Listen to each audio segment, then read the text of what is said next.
Leave விட்டது தான் விட்டாங்க. எனக்கனே நான் அதுக்கு பாட்டுக்கு வீட்டில் ஒரு வேலையும் செய்ய மாட்டேங்குதுங்க. சரி நானும் லீவ் விட்டால் வீட்டில் ஏதாச்சும் நம்ம கூட சேர்ந்து வேலை பார்க்குங்கன்னு பார்த்தா லீவு விட்டதோட சரி ஒரே ஆட்டம்தான். வந்து ஏதாச்சும் செஞ்சு தரவா என்ன ஏதுன்னு ஒன்றும் கேட்க மாட்டேங்குது. இதுக்கு இந்த லீவு விடாமையே இருந்திருக்கலாம். எனக்கு தான் இப்போ வேலை 2 மடங்காக இருக்குது. மணியை பாரு, எத்தனை மணி ஆகுது.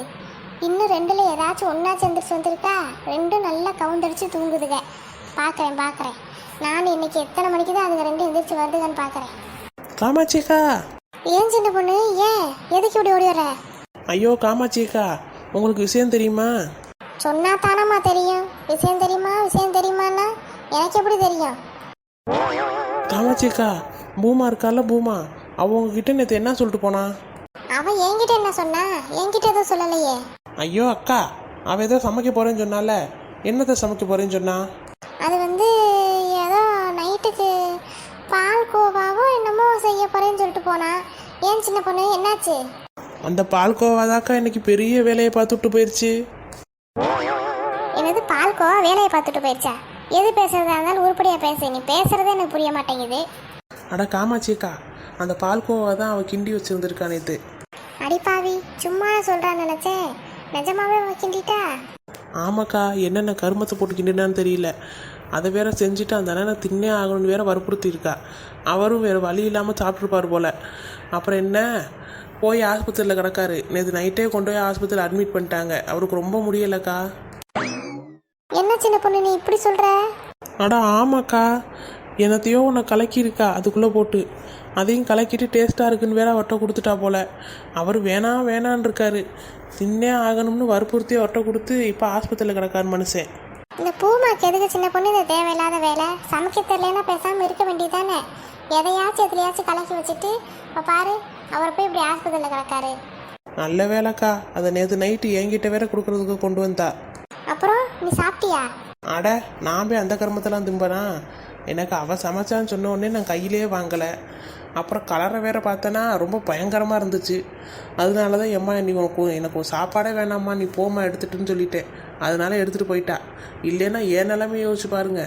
அதெல்லாம் சரி, அவள் சமைச்சதை சாப்பிட்டா அவளுக்கு மட்டும் எப்படி எதுவுமே ஆகாமல் இருக்கு? எங்கக்கா அவள் சமைச்சதை அவள் சாப்பிட போறா? கண்டிப்பாக அவள் சமைச்சதை அவள் சாப்பிட்ருக்க மாட்டா. அதை எப்படி சின்ன பொண்ணு அவள் சமைச்சதை அவள் சாப்பிடாம இருப்பா? அதெல்லாம் சாப்பிட்ருப்பாளா இருக்கும்.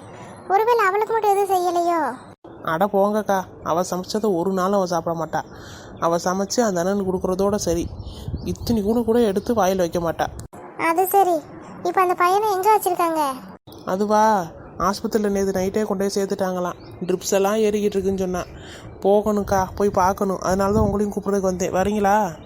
வாரேன் சின்ன பொண்ணு, கொஞ்ச நேரம் உட்காந்துரு. நான் அந்த வீட்டில் இருக்க வேலையெல்லாம் முடிச்சுட்டு உடனே வந்துடுறேன்.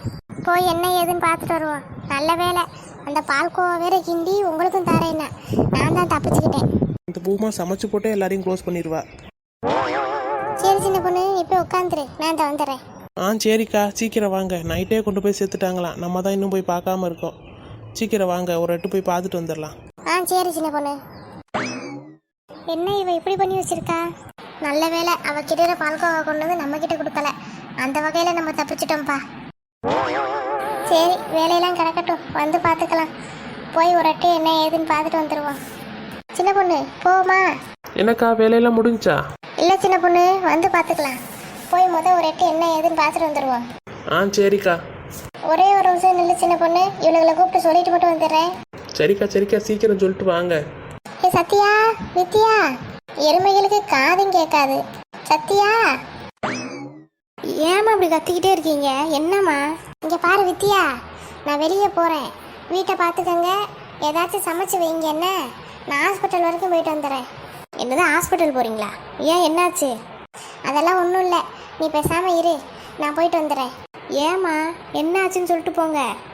பூமாக்கா வீட்டுக்கார ஹாஸ்பிட்டல் வச்சுருக்காங்களாம், அதை தான் போய் பார்க்கணும். போய் பார்த்துட்டு வந்துடுறேன்னு. ஏன், என்னாச்சு? உங்கள் பூமாத்த எதையோ சமைச்சு கொடுக்குறேன்னு கொடுத்து அந்த மனுஷனும் முடியாமாக்கி போட்டு வச்சுருக்காளாம். நான் போய் என்ன ஏதுன்னு பார்த்துட்டு வந்துடுறேன். நீ நிறைய என்கிட்ட கேள்வி கேட்காம போய் வீட்டில் சமைச்சு வைக்கிற வேலையை பாரு. நான் மட்டும் சமைக்கணுமா? ஏம்மா தாயே, அவளையும் தான் சேர்த்து சொல்கிறேன். அவகிட்டையும் சொல்லிடு.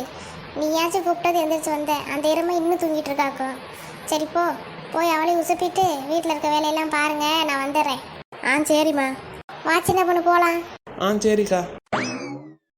என்ன அம்மா இப்படி சொல்லிட்டு போகிறாங்க?